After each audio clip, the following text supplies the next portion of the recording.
Hello everyone, আশা করি আপনারা সকলে ভালো আছেন ও সুস্থ আছেন। শিক্ষক কর্মচারীদের বেতন কবে জানালো ইএমআইএস সেল। এ নিয়ে আপনাদের ডেইলি ক্যাম্পাসে একটি নিউজ প্রকাশিত হয়েছে।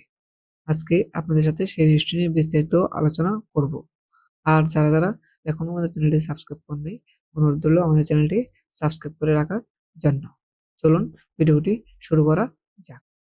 শিক্ষক কর্মচারীদের বেতন কবে জানালো ইআইএমএস সেল। বেসরকারি স্কুল কলেজ কর্মরত 4.5 লাখ শিক্ষক কর্মচারীর মার্চ মাসের বেতন আগামী সপ্তাহে দেওয়ার জন্য আমরা কাজ করছি। সবকিছু ঠিক থাকলে আগামী সপ্তাহে বেতন পেতে পারেন। বুধবার 9 এপ্রিল দ্য ডেইলি ক্যাম্পাসকে সাথে আলাপকালে একথা জানান মাধ্যমিক ও উচ্চ শিক্ষা অধিদপ্তরের education management information system EMIS সেলের প্রোগ্রামার মোহাম্মদ জহির উদ্দিন। ইএমআইএস সেলের এই কর্মকর্তা জানান, ফেব্রুয়ারি মাসে যতজন শিক্ষক কর্মচারী ইলেকট্রনিক ফান্ড ট্রান্সফার এফটির মাধ্যমে বেতন ভাতা পেয়েছেন, সেই সংখ্যক শিক্ষক কর্মচারী মার্চ মাসে বেতনের প্রস্তাব আগামীকাল বৃহস্পতিবার শিক্ষা মন্ত্রণালয়ে পাঠানোর চেষ্টা চলছে। কাল প্রস্তাব পাঠালে আগামী সপ্তাহে তারা বেতন পেতে পারেন।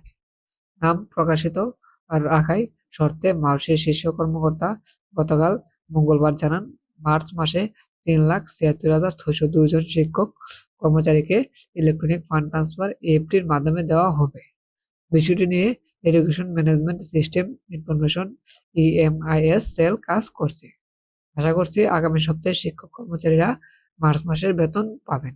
জানা গেছে, সরকারি কর্মকর্তা কর্মচারীরা এফটির মাধ্যমে বেতন ভাতা পান। তবে বেসরকারি শিক্ষা প্রতিষ্ঠানে কর্মরত এমপিভুক্ত শিক্ষক কর্মচারীদের বেতন ভাতা সরকারি কোষাগার থেকে ছাড় হলেও তা রাষ্ট্রায়ত্ত 8টি ব্যাংকের মাধ্যমে অ্যানালগ পদ্ধতিতে ছাড় হয়। এই অর্থ তুলে শিক্ষকদের নানা ভোগান্তি পড়তে হতো। এর পরিপ্রেক্ষিতে গত 5 অক্টোবর বিশ্ব শিক্ষক দিবসে এফটি বেসরকারি শিক্ষকদের এমপিও বেতন ভাতা দেওয়ার ঘোষণা দেয় শিক্ষা মন্ত্রণালয়।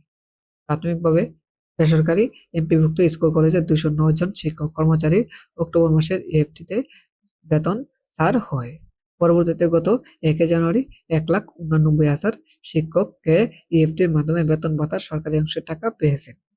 দ্বিতীয় ধাপে 66,000, তৃতীয় ধাপে 84,000 এবং চতুর্থ ধাপে 8,200-এর অধিক শিক্ষক কর্মচারী ফেব্রুয়ারি মাসের বেতন পেয়েছেন।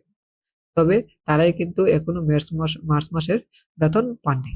আগামী সপ্তাহে তাদের বেতন পেতে পারে বলে জানা গেছে।